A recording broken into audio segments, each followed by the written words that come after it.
Magandang araw po muli sa inyong lahat. Sumasa inyo ang ating palatuntunang tipon-tipan sa PIA. Isa na naman pong balitaktakan at talakayan ang aming handog sa inyo.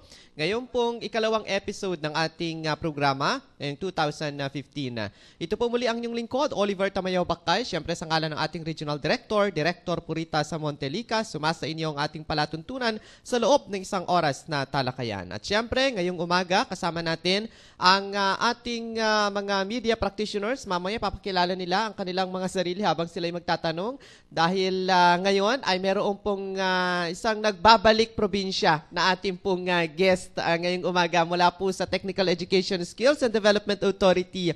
Ang atin pong bisita si Sir Dado Escalante. Magandang umaga, Sir, at maraming salamat sa pagpapaunlak po ninyo sa aming pong imbitasyon.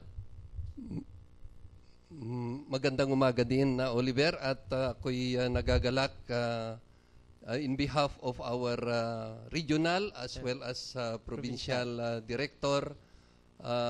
Regional director ay ating butihing director ay si Director Valerio Di Rola.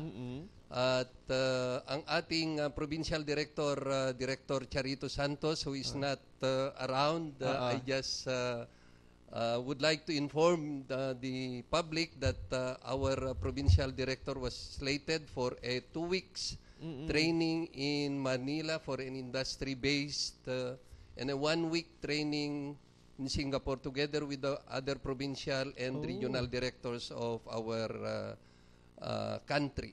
Okay. So from January 12 to January 30, I am the alternate or alter ego of our provincial director. And that's why I am here, because of the appointment, prior appointment given to her. And I would like to thank the Philippine Information Agency through our Regional Director, Ma'am Purita sa Montelicas. Of course, to you, Oliver. Yes, sir. Being the host of this Tipon-Tipan. And especially to our media practitioners who are around and who are also very familiar because, as you have said, balik probinsya. Tama, this is my province, and I am glad I am back to Cagayan after 10 years of my 10 fruitful stay in Batanes, serving the 6 municipalities and 17,000 Ivatans. 17,000. Yan ang ating mga kababayan sa Batanes. Sabi ka nila, sir, kapag ikaw po ay na-assign sa Batanes, para ka na rin nag-abroad palagi. Of course, because you cannot go there without minimum of 10,000 pesos only. Yes. So welcome back to the Philippines, Duke. Welcome back to Cagayan. Dati kasi siya po ang head natin ng TESDA sa Batanes. At mamaya matanong natin, kumusta naman ang implementasyon ng ating TESDA programs sa Batanes? And of course, ang update po natin sa mga programa po ng TESDA dito po sa Region 2, particular sa Cagayan, at yung kanila pong mga scholarship programs, sino-sino ang mga nag-a-avail, anong klaseng mga scholarship program ang mga to. And of course, iba pong mga paksa pa ang ating tatalakayin dito sa ating palatuntunan. Una, sir, ano po yung mga nangyari dito noong 2014? Ilan po sa tingin ho ninyo ang mga nag-avail ng ating pong mga programa at ano-ano mga programa po ang kanila pong ina-avail sa TESDA? Thank you, Oliver. Ang masasabi ko lang because I assume my responsibility as the Assistant Provincial Director of Cagayan, November 17, 2014. And with my short stint in Cagayan, we have implemented various programs and services, particularly scholarship, as you have mentioned a while ago. When I came back to Cagayan, these programs were already in place. Some of them have been finalized and scheduled for implementation. And especially in the STEP or skills, special training for employment program, is a scholarship that must be implemented or must commence this year, which can have a spillover for this year. Kaya some of these programs, though how short they are have been started last year and conducted likewise, and some of these programs are presently ongoing and scheduled to be terminated early part of this year. Okay. Sir, nauna na rin po ninyong nabanggit po yung Special Training for Employment Scholarship Program. Ano? Ito ay isa sa, I guess, you have 3 scholarship programs sa TESDA. No? Paano po ito ini-implement? Sino-sino ang qualified na mag-avail for the Special Training for Employment? At bakit tinawag ni Special Training, sir? Ano po ang special doon sa programa na yun? Come on. Since ang ating special Training for Employment program, these are short programs needed by our community through the implementation of our Tibet partners, technical vocational education and training partners, the TESDA Technology Institutes. When I talk of TESDA Technology Institutes, we only have 3 here in Cagayan. One in Apari, the Apari Polytechnic Institute. The other one in District 2, the Lasam Institute of Technology. And the Regional Training Center here in Carig for District 3. So these are the only 3 TVET providers who are qualified to implement the STEP. The STEP is a scholarship for out-of-school youth and unemployed adults with age ranging 15 to 30 or 15 and above. Basta ang importante is need of the community. So, the slot of our STEP is based on congressional districts.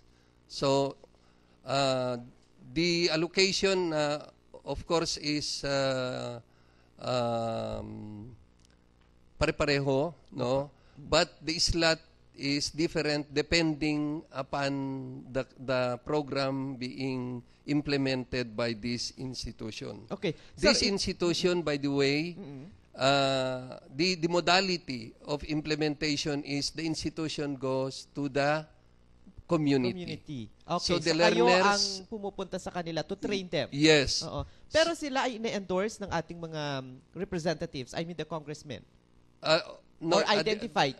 The congressman did not identify, but this is in partnership with them. So they are aware of the programs that are being implemented in their respective districts. So, however, this allocation is based on the need of the community, no, or in the district.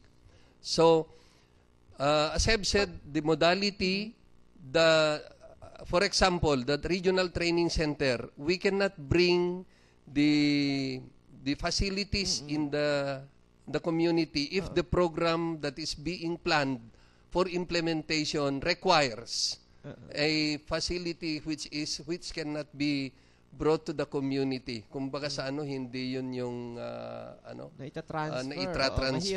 Like for example, lathe machine, welding machine.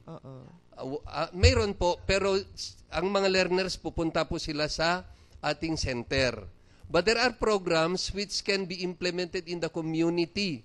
Like for example, ito yung mga beauty care. Yung madaling ma-implement. Dalhin mo lang ang trainer, cosmetology po. Dalhin mo lang yung accredited trainer together with the facilities magkanda ka na in the community base, that is the scholarship for STEP. What are the benefits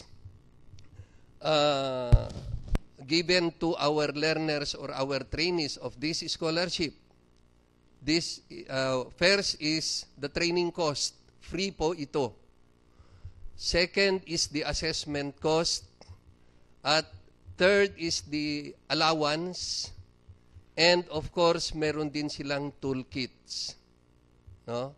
Dahil naniniwala kami na kung mag-implement tayo ng programa at puro lecture yan, drawing, wala yung facilities, nahihirapan at hindi effective ang learning.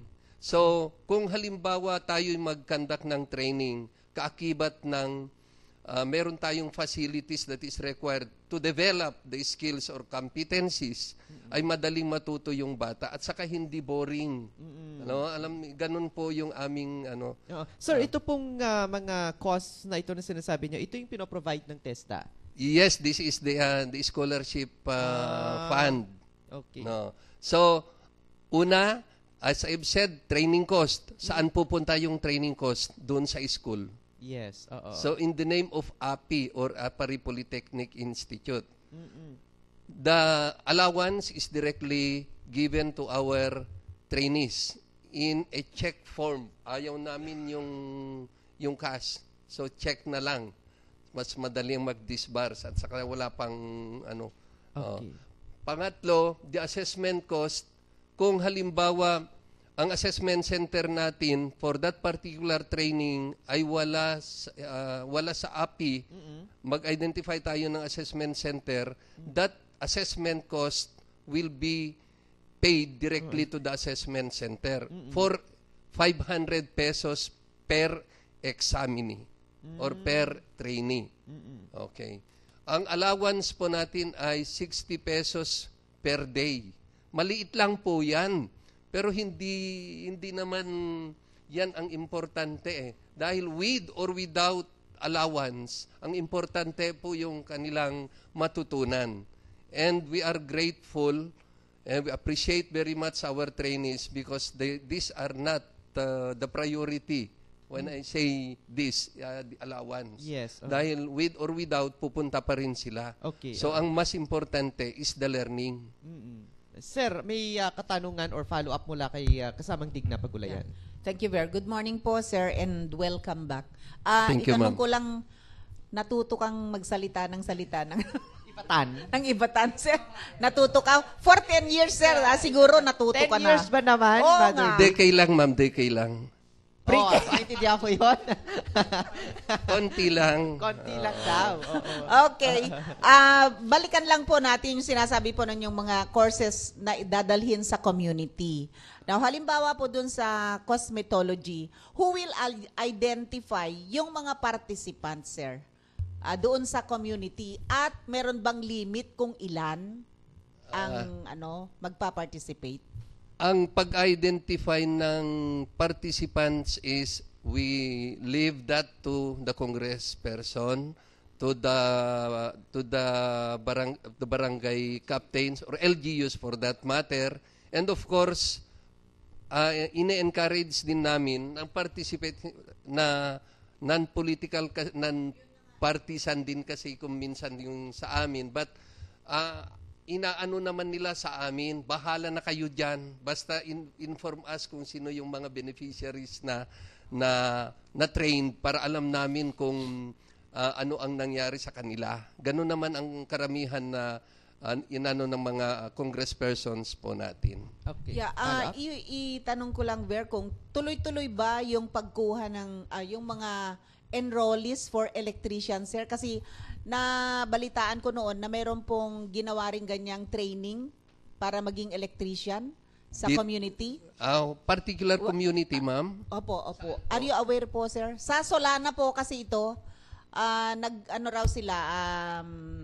nag-train daw sila doon, sir, ng mga electricians. Kung I'm not aware of that, but I hope that training might have been implemented prior to my coming back. But if ever a training was conducted in the community for electrical installation maintenance po ba, ma'am? Electrical installation? Oh, yeah. Installation, etc. Okay. In partnership with the local government unit? Hindi ko lang po na masiguro, sir. Okay. So, I'll try to find out po, ma'am. verify. But kung training ng electrical installation maintenance, Oo. modesty aside, I know the facilities that cannot be implemented anywhere. Yes. There must be a center that with the facilities that is required, and it's only the training center and some other schools for that matter. Okay. Si kasamang nga Chine. then mamaya With si regards to STEP pa rin, sir, since na-start po to last year, sir, no, do we have data, sir, kung ilan na po yung nakatapos, ilang heads na po for the region and for Cagayan? And may we know, sir, kung may do you have a list kung yung mga unang na-train, meron na rin po silang work? For the steps that had been identified, programs under the steps which had been identified by all the districts, may mga na-implement na. At in terms of the figure, kasi parating pa lang yung mga reports, but I'm sure all of these programs have been started, and for those which have been implemented and terminated, we are still following up the employment report from our partners. Okay. So we will be providing you maybe next time or in due time the data of the employment, because we do not have as of the moment the ready data, because our reports, as I have said, are still coming in from our Tibet institution partners. Okay. Any follow-up kasamang Chine? Siya follow-up kasamang Oliver. It's another question. Okay. It's just okay. You came for Batanes and you stayed there for how many years, sir? Ano po yung pinaka-the best na legacy naman po, sir, na naiwan nyo sa mga Ivatan? Nice question. Ganito, magandang katanungan po yan. At for the information of our listening public and our viewers, ang Test the Batanes with 5 staff, no, and 2 job orders from the provincial government. We have implemented various programs in partnership with 2 Tibet institutions, the Saint Dominic and the Batanes State College. When I assumed the post of OIC in that provincial office, I noticed that there are only 2 schools providing technical skills, and not all the required skills in the community are available through this institution.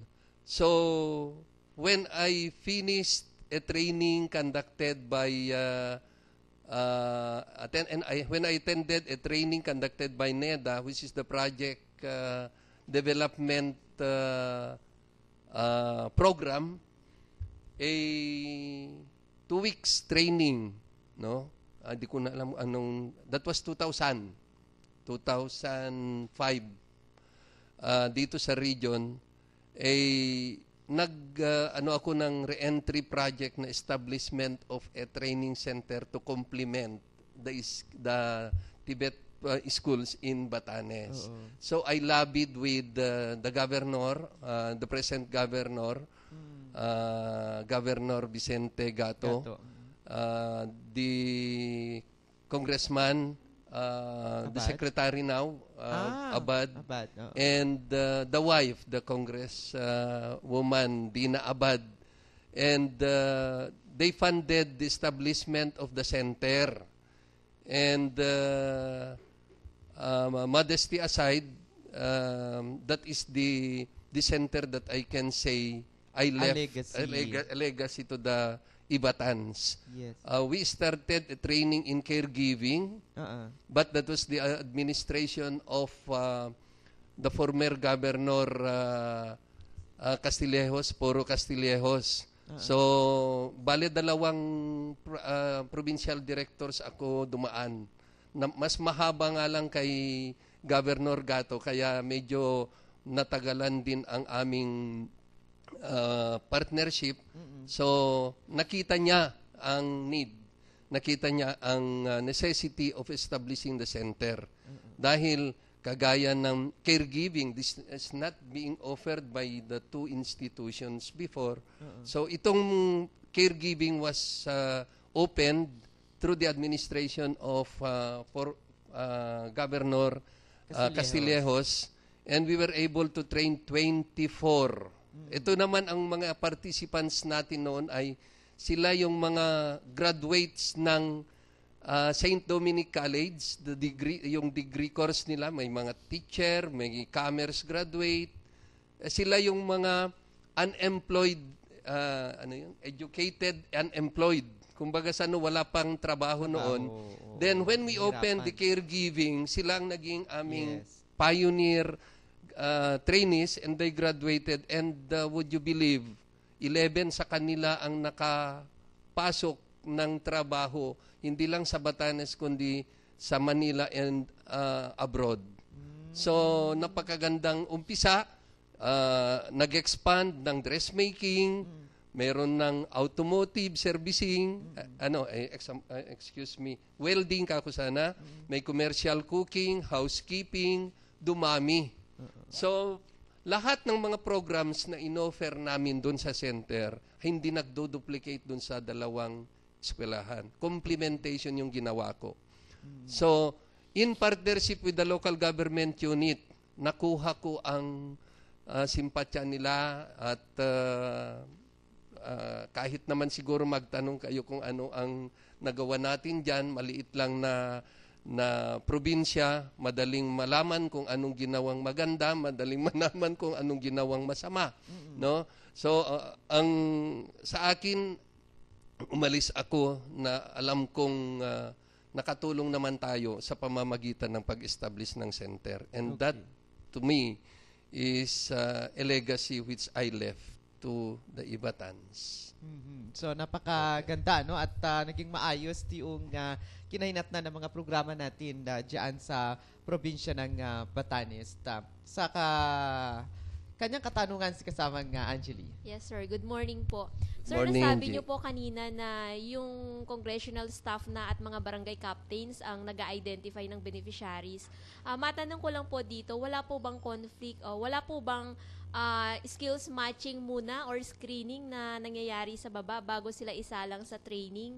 Kasi po mahirap i-train ng isang beneficiary kung hindi naman yun yung passion niya. Magandang katanungan yan. In fact, we disregard that. Dahil, discourage, I should say. We discourage that dahil una is, para bang yung kabayo, you cannot force the horse to drink if it's not thirsty, di ba? So, ang tao pag hindi prepared, walang ganang mapag-aral. Yung sabi mo na, hindi namin totally iniwan sa congressperson o kaya sa tauhan yan o kaya sa barangay captain yung pagpili. In-announce din namin yan. So, with the use of our multimedia na advocacy, ay nagamit din natin, but of course, hindi naman lahat nagiging interesado. Yung mga interesado to, ang alam namin, sila yung nakapag-avail. And wala po yung political yung mga recommendees. Politically identified scholars. Kasi poor but deserving ang aming ini-encourage na mag-participate. Dahil scholarship ito eh. Hindi mo naman pwedeng ibigay ang scholarship sa well-off. No? At saka, palagay ko hindi yan ang kanilang priority.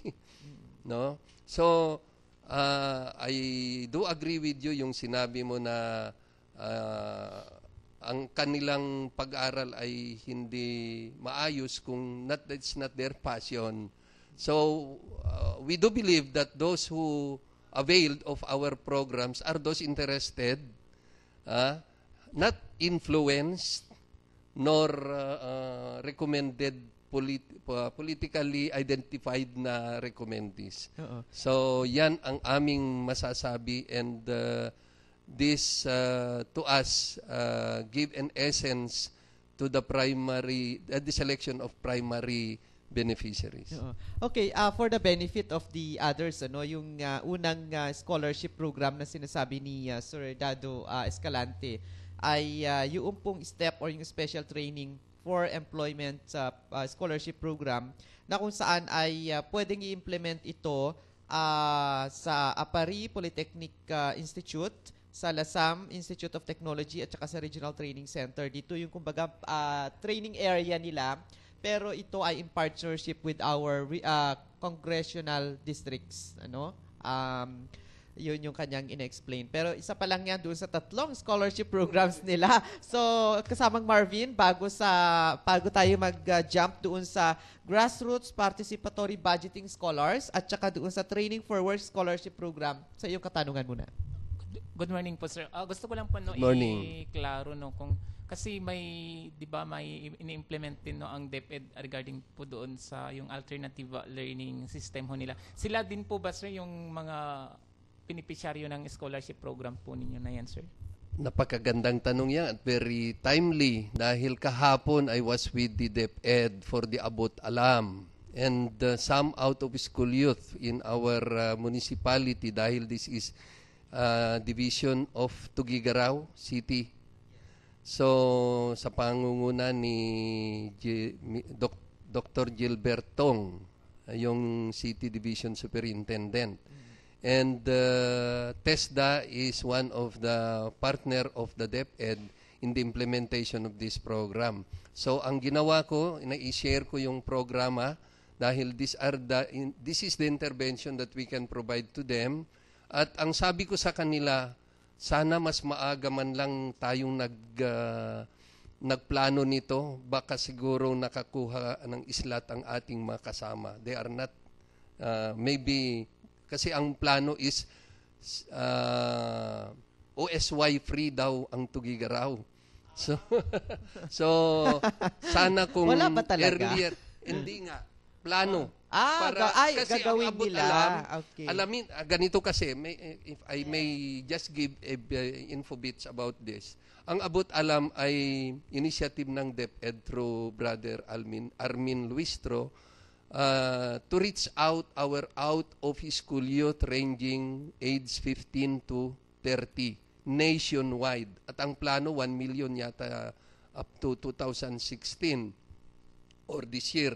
So, nationwide na program nila ito at we were invited as partner, as institutional partner po tayo dyan dahil pagka ang proseso is i-reach out naman ito, i-gather ang profile ng bawat OSYs through the ALS and barangay officials kasi may mga barangay officials din doon na sumama sa kanila. Tapos, after the gathering of data, parang training needs or kung ano, hindi lang naman kasi training din ang ang mga interventions na identify nila is education, skills development or skills enhancement and employment. Meron ding livelihood. So ang present doon, TESDA, DOLE and DAR, but ang mga members may DSWD, DTI, DA, mga ganun. So, kami doon at nagkaroon din ang plano kasi is since meron na silang identified na intervention na gusto, na-group namin sila per intervention at inano namin is sana ma-identify nila rin particularly doon sa skills intervention kung anong gusto nilang programa so that we can effect the implementation of these programs for them. Okay. So, sila pa rin yung in answer dun sa question, sila ay magiging isa sa mga Yes, sektor na ating and I assure them kung ito'y anyway, this scholarship will be, I know, and we hope that this will be, the allocation will be provided to us earlier than the usual release. Makaka-avail po kayo ng islat kako sa kanila. Opo. So, mga ilan po ang target ng Tugigaraw, sir, if nabanggit?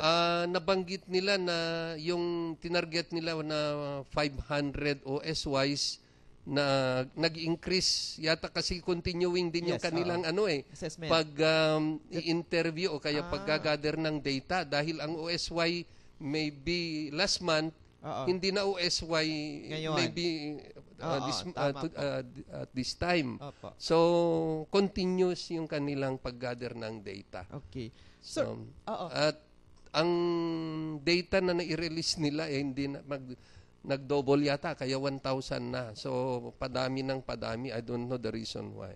Okay. So, for the other scholarship program, sir, we heard na meron din kayong scholarship under the grassroots participatory budgeting or yung bottoms-up budgeting dati. Paano pong nangyari na pati ang TESDA ay meron pong parte doon po sa GPB? Okay. We know that the grassroots participatory budgeting is an initiative of the national government, Yes, no? At in particular, the ILG gathered needs from different provinces, municipalities, in terms of intervention.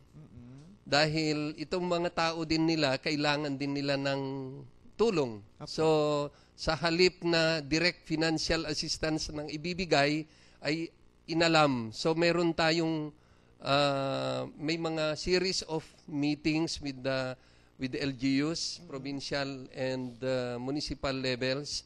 And may mga munisipyo na nag-identify ng needs na training or skills development. And if we talk of skills development, the authority, the agency that is authorized to do this is TESDA. That's why the budget required by the LGU na i-channel ngayon sa amin. So, we implement the program. We partner with the institution to implement. Kagaya rin ng STEP, no? So, sila rin ang nag-implement ng programa nito. So, ang LGU ngayon, nakikipag-coordinate dun sa school. Yung school, nag-a-address kung ano ang program na kailangan ng LGU. And the cost na nakalagay dito covers training, assessment, assessment cost. So sa Cagayan, sir, ilan na po ang merong mga enrollees? Merong mga nag-a-avail? Ang 3 munisipyo lang dito sa Cagayan ang na-identify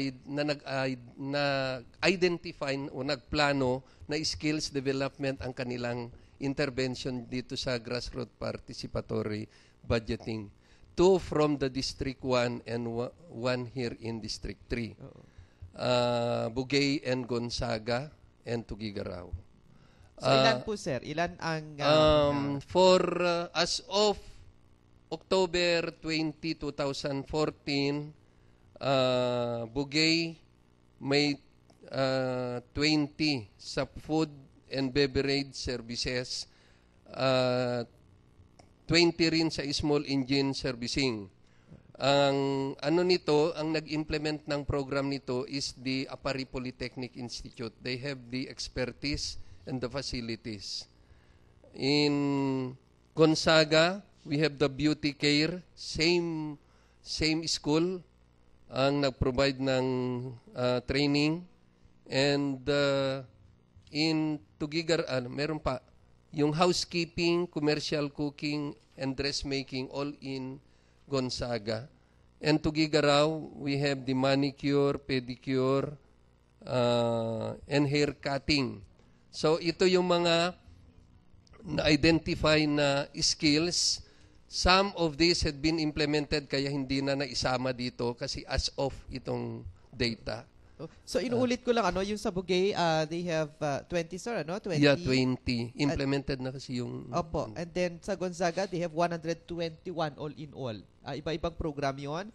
And then for Tugigaraw, they have 73 enrollees all in all. Yung budget niya, baka pwede rin nating i-reveal sir, 150,000 for Bugay.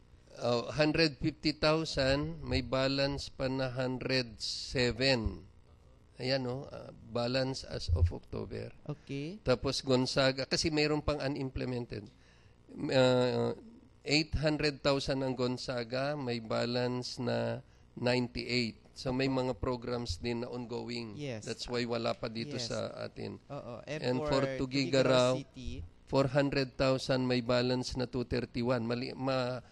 Kokonti pa lang na-implement. Okay. But the city government assured us that this will be implemented early part of this year. Okay. So they are closely in coordination with Aporip Polytechnic Institute. Okay. Sir, question from Sir Benji De Iro. Okay, thank you, sir. Yeah, sir, anong papel ng TESDA ngayon sa full implementation ng K-12?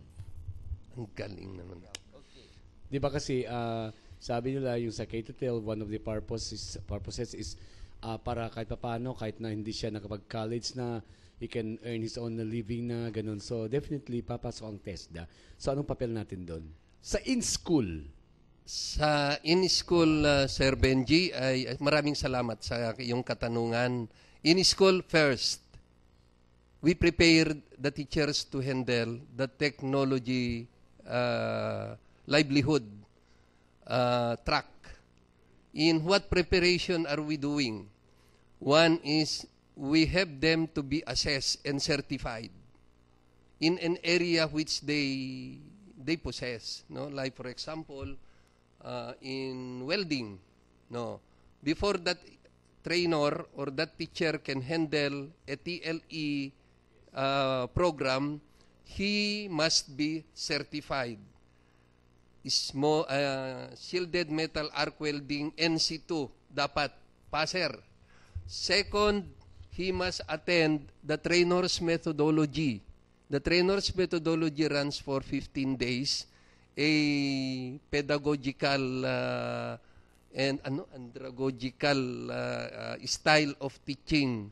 So ang nito is the trainer will not be teaching the traditional way, but the competency-based training delivery.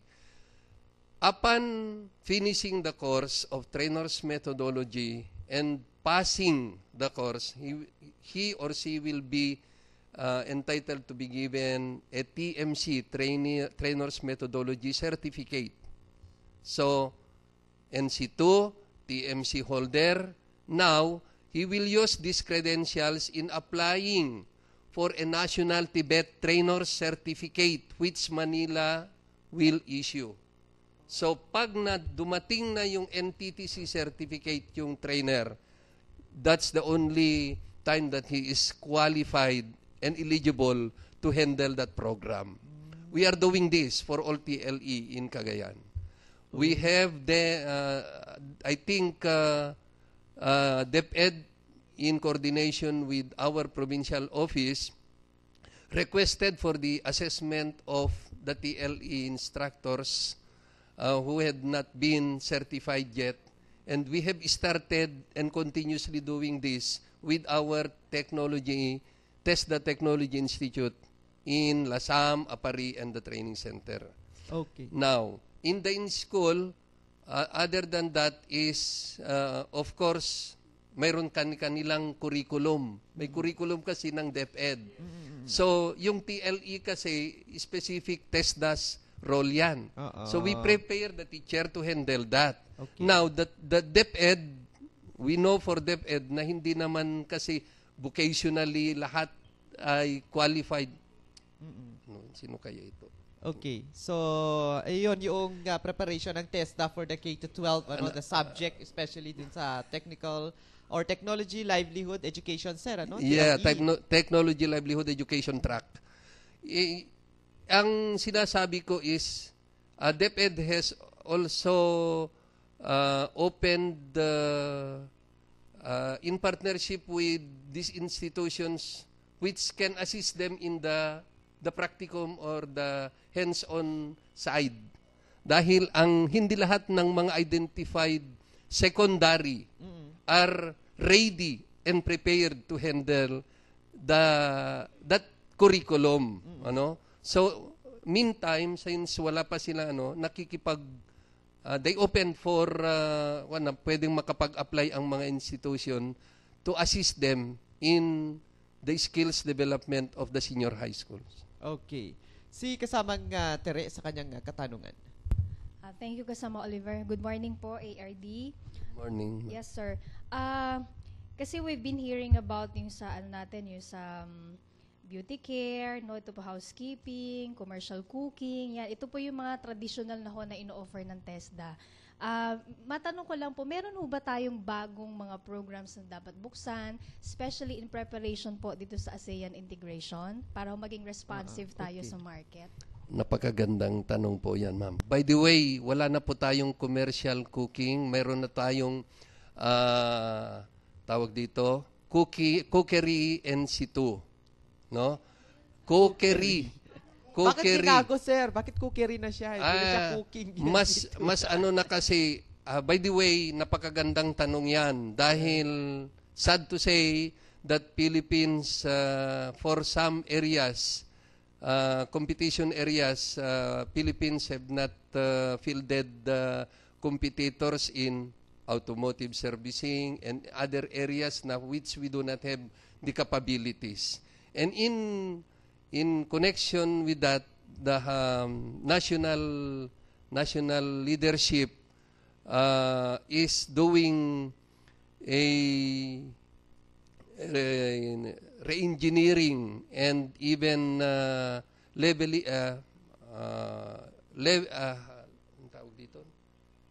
level up ang kakayahan ng other ASEAN countries. So that's why some courses have been offered na may mga bagong training regulations tayo na ang content ay yung requirements ng ASEAN so that we can participate in the ASEAN skills competition and even in the world skills competition. Have you identified some of the courses or automotive servicing. Automotive. Wala po tayong EFI, kaya yung automotive servicing NC1, meron tayong bagong TR, training regulations na kailangan ng airbag. Bago nung kaya napakamahal, pero that is already the trend. Hindi ka pwedeng makakapag-implement, hindi ka pwedeng makipag-compete with them if we do not have the trend o kaya the present technology with our neighboring Asian countries. So that is what we are doing, particularly in the national level, reviewing what areas that we should enhance, what areas should be scrapped, maybe because of obsolete dahil fast changing ang ating technology. That is in response to the requirement of the ASEAN. Kaya itong ASEAN integration, pinaano na natin. Although mahirap nga lang, we cannot do it overnight, but we are doing something to address the weaknesses or shortfalls of our industries which are in magiging competitive with other countries. Okay. Any follow-up, kasamang Tere? Yes. Sa Pilipinas, sir, ano yung strength ng atin hong mga estudyante na galing po sa TESDA na pwede po talagang i-compete din not only in the ASEAN, baka pwede rin sa kasi palagi ho yata dito sa auto servicing nga po yung sinabi nyo kanina. Yun yung kasi yun, hindi yan ang ating strength, yung automotive. Yan yung area na hindi tayo nakapag-compete because we kulang. Kaya nga yung ang response ng central office for that to be in competitive with the other Asian countries ay kailangan i-adapt kung ano yung technology na mayroon sa standard ng ASEAN. So anong strength ho ng Pilipinas? Ang strength naman natin is the tourism sector. Ito naman ang ating pwedeng maipagmamalaki. At of course, in other areas like in the construction sector. Okay, so yun yung pwede nating maiambag sa ASEAN Integration 2015 and akala kasi natin pag sinabing automotive servicing, sir, ay maraming takers at magagaling yung ating mga learners, but pagdating pala sa Asian standard or ASEAN standard, may kulang pa tayo na yun ay kailangan nating tutukan. Magagaling tayo dahil yan ang alam natin na yun yung standard ng ating only to find out na behind na pala tayo. So hindi na dapat tayo magpatumpik-tumpik na sabi ni Vice Ganda. Okay. Tama. Sir, one more ay yung pag sinasabing training for work scholarship. Paano po ba ito, sir? Kasi sa DSWD, we have the Cash for Work. C4TP. Oo. Cash for Training Program. Yes, Cash for Training Program. Pero dito sa Training for Work Scholarship, paano po ito ginagawa, sir? What's the concept of the program? By the way, halos parehas lang yan. Mga pangalan lang medyo nagkakaiba. Okay. But the Training for Work, as its name suggests, mag-training ka bago ka magtrabaho. Ganon din yung other, because eventually employment din yung ating bottom line, no? So yung Training for Work Scholarship, unlike in the STEP and the GPB, it can be implemented in partnership with our other Tibet institutions, in partnership with these schools. Okay. Dahil ito yung mga institutions na nag-o-offer na registered with TESDA. Kagaya ng sinabi ko, kagaya ng Myla Rosario, UCV, yung USL, yung CSU, yung mga automotive, yung Eldridge. Yung mga ito ay pwedeng mabigyan ng scholarship slots. Ito naman ay mga pwede nilang i-recruit. Hindi namin kailangan kami ang mag-recruit. Basta we will see to it that the program is implemented based on our standards and with the tutorship of our accredited TESDA holder ng NTTC. Ito yung minimum, no? So ang naman sa Training for Work Scholarship during the time of the former president, PGS ang tawag natin dyan, pero Training for Work Scholarship ngayon. So, the PGS, the Pangulong Gloria Scholarship, di ba may makikita yung mga Tapos, with the present administration, ay meron tayong, na-rename lang, Training for Work Scholarship. Ang pagkakaiba, TWSP na sa GAA na. No? Okay. So, institutionalized na, hindi katulad noon na galing sa kasi Pangulong Gloria. So parang galing lang yan sa Presidential Social Fund. Okay. So yun pala ang Training for Work program. So we have 3 scholarship programs na pwedeng i-avail ng ating mga kababayan, PESPA. And the other is PESPA pala o The 4? PESPA is Private Education Student Financial Assistance. Ito naman ay sa private institution. Vargas, UCV, mga yan, pwedeng mabigyan ng mga scholarship. Pero ito yung mga regular program nila.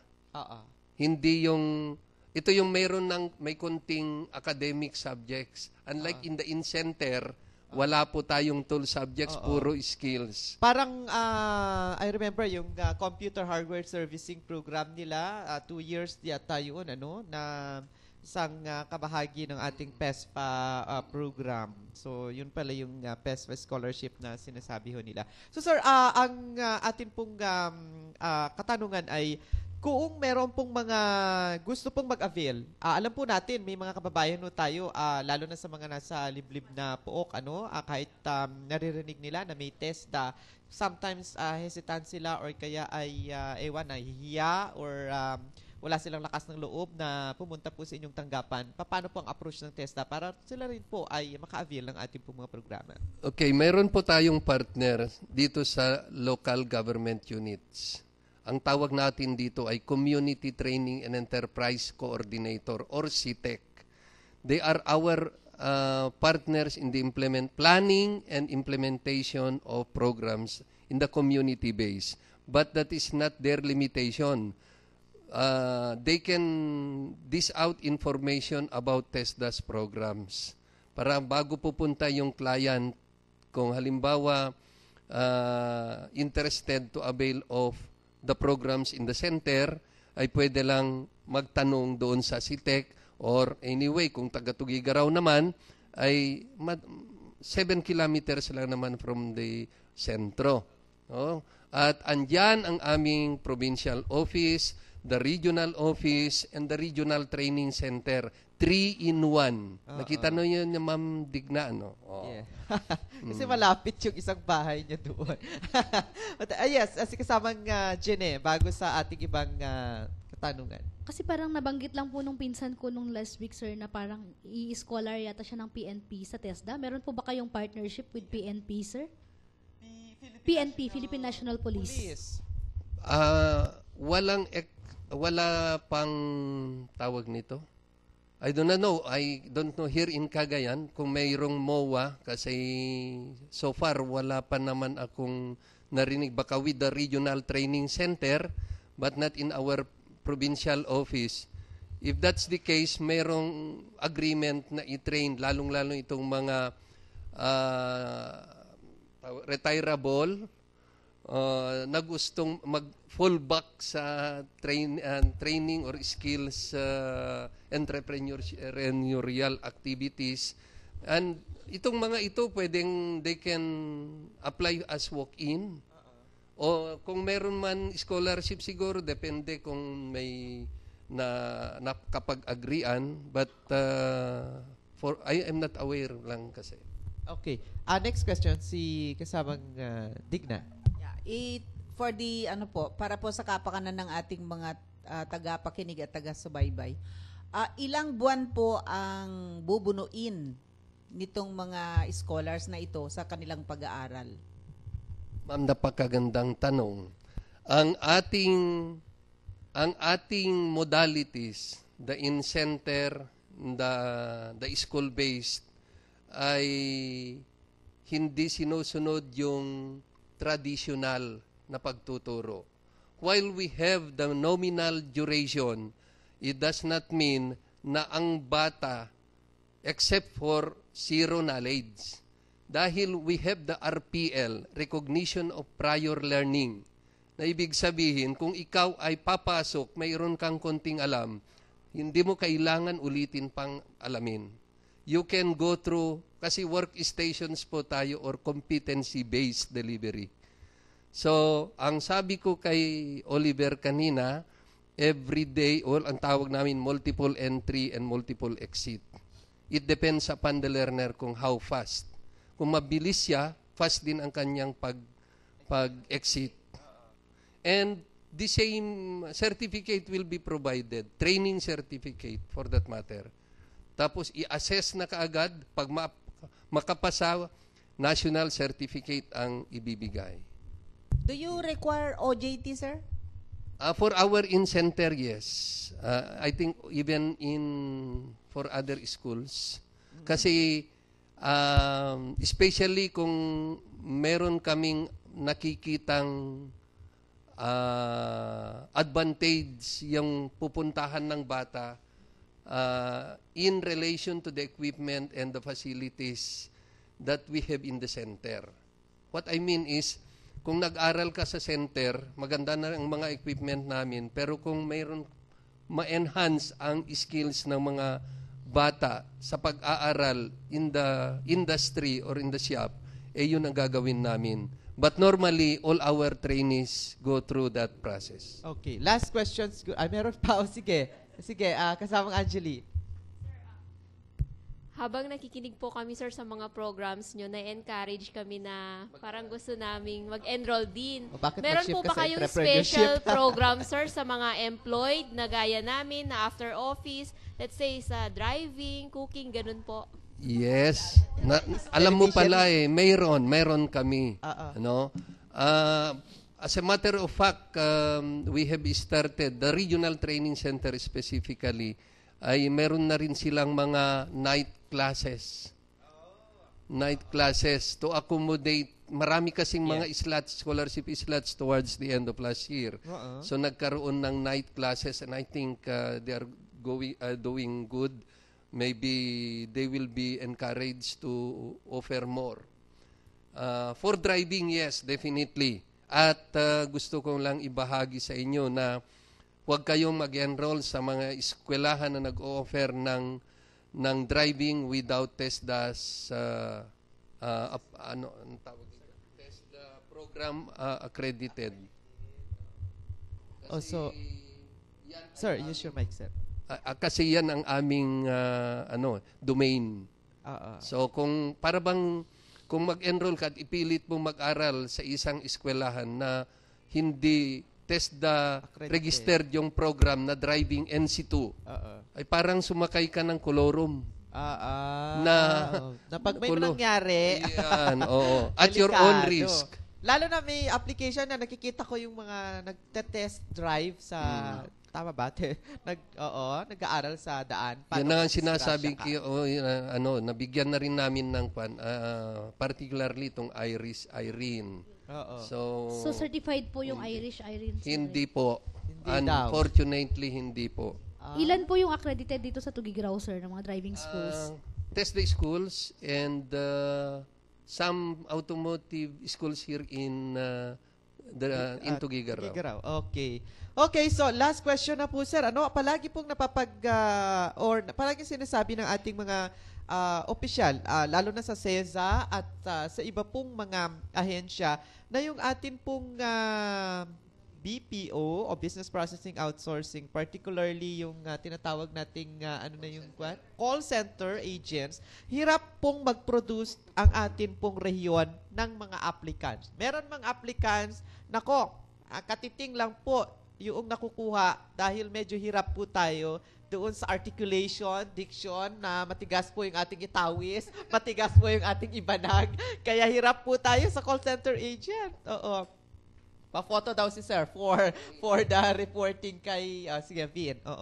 So yun yung kinatanong natin, sir. Meron bang offerings ang TESDA ngayon, particularly or so that yung ating mga applicants ay at least ma-train at makapag-produce tayo? Because I guess ang CESA ay, tama ba ako? Ang CESA ay meron ng ino-offer na area. Meron tumatanggap ng call center agents. Yes, tama ang CESA? Meron na. So, ang problema natin, mga aplikante, sir, paano makakatulong ang TESDA dito? Actually, hindi lang CESA na inumpisahan natin. Kung maalala nyo, matagal tayo ng call center.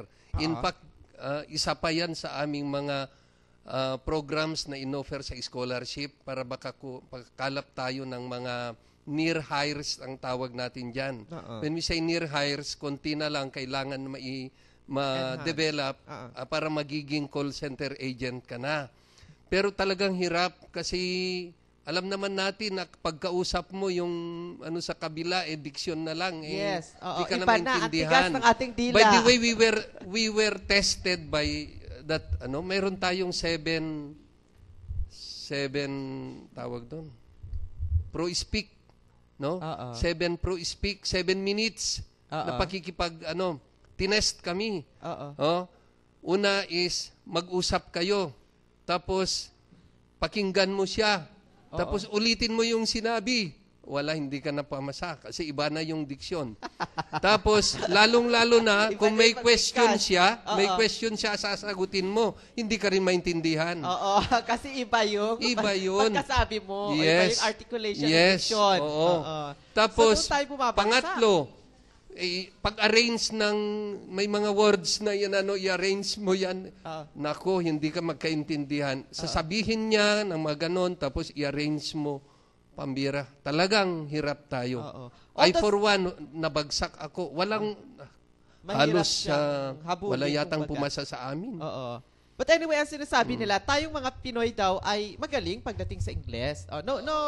Accurate ang ating grammar, maayos ang ating pagsasalita. Pero kung pagdating na doon sa direct conversation with foreigners, nako, naiiwan tayo dahil doon sa pacing, the diction, articulation, iba. Sabi ko nga, lumalabas ang ating pagkaibanag at pagkaitawis kapag nag-English tayo. Talagang matigas. So yan po mga kaibigan, ano? Meron ako may share Yes, sir. kasi Yes, sir. I was granted a foreign scholarship sa Paris at saka sa Germany. Ang hirap kayang kasi mag-English ka, di ka nila maintindihan. Kung halimbawa sa France, may bibilhin ka, kailangan may mga sign language ka pa para maintindihan ka. Okay. No? Hindi naman pwedeng isulat dahil pag sulat mo, hindi rin kagaya nila na madaling makaintindi. Lalo-lalo na pagpunta ko ng Germany, hirap na. Ay, sus apo. So, Kaya nga, kapag hindi mo raw nationalistic talaga mga ito. Mas mabuti pa tayo marunong mag-English. Pero sila talagang hirap. Hindi. Kaya kung mag-apply ng MASCOM sa abroad, siguradong papasayan. Okay. Kasi may advantage and edge siya sa mga Okay. So, ayan, ano? Hopefully, darating din yung time na makakapag-compete tayo dito sa mga larangang ito and through the help of TESDA. So, sir, your message sa ating mga tagapakinig at tagapanood sa atin pong napakagandang talakayan. Magandang umaga sa ating public viewers, mga radio listeners. Ako'y nagpapasalamat muli sa pagbibigay ng time slot for the first na Tipon-Tipan program, ugnayan ng mamayan at pamahalaan. Sa tulong ng ating Public Information Agency, ang TESDA, particularly the regional office as well as the provincial office of Cagayan, ay lugod na nagpapasalamat sa atin na ibigay na pagkakataon upang ang programa at serbisyo na ibabahagi sa kanayunan at sa ating lahat na interesado ay mai-share namin at sana kung kayo po'y interesadong mag-attend ng mga programs na aking nabanggit, huwag kayong mag-atubili dahil ang TESDA ay bukas ng aming opisina sa lahat ng mga nangangailangan ng tulong, lalong-lalo na sa skills development initiatives. So, Oliver, Ma'am Purita, and all our media practitioners from different radio stations. Yes. Ma'am Digna, DCTG, PIA, of course. PIA po itong mga nakaping, sir. Si Ma'am Tere Campos ay from Radyo ng Bayan. Ano po from si Ma'am? Ma'am Teresa Campos. Teresa Campos. Opo, oo. Nakita na yata kita sa TV. Yes, oo. And of course, yung nakayelo ay si Bombo Marvin Kangkang ng DCGR Bombo Radio Tukikirao. Yan lagi ang aking tinutune in pagka... Pati Radyo ng Bayan, of course. Kasama ng Radyo ng Bayan. Ayan, and of course, the others pa, kasi nag-tune in ang mga taga Batanes daw, sir, sa Radyo ng Bayan. May Radyo ng Bayan kami sa Batanes. DWBT. DWBT. Oo, nag-ere na ba, sir? Yan ang aming, in fairness naman, radyo ng bayan, na aking radyo ng bayan sa Batanes. Partner namin siya. Okay. Sa totoo lang, kasi kahit meron kaming radio station sa baba ng center ng TESDA, kung minsan hindi functional, doon kami nakipag-ano kay SP or Argonsa. Okay. So yan, thank you very much. Si Sir Dado Escalante po, ang Assistant Provincial Director for Cagayan. At siyang OIC ngayon dahil mag-abroad pala ang ating Director, Charito Santos. Mag-training pala, magte-training. Outside the country, sir? 5 days. 5 days. At least, sir, nakarating siya ng ibang bansa. So, thank you very much. Thank you very much po sa, of course, kay Director Rola na palagi rin nating nakakapanayam at nakakasama. Marami pong salamat. Sa lahat po ng ating mga kababayan, narinig ho natin ang kinatawan ng TESDA, bukas po ang kanilang tanggapan para po sa inyo. Ang sinasabi ng ilan, maraming nag-aatubili dahil ang inaakala nila mahirap mag-aral. Pero subukan ho natin, through TESDA intervention at malay natin, ito po yung simula ng atin pong pag-angat sa buhay. Sa ngalan po ng ating Regional Director, Director Purita sa Montelicas, Oliver Tamayo Bakay, maraming salamat. Magandang araw po sa inyong lahat.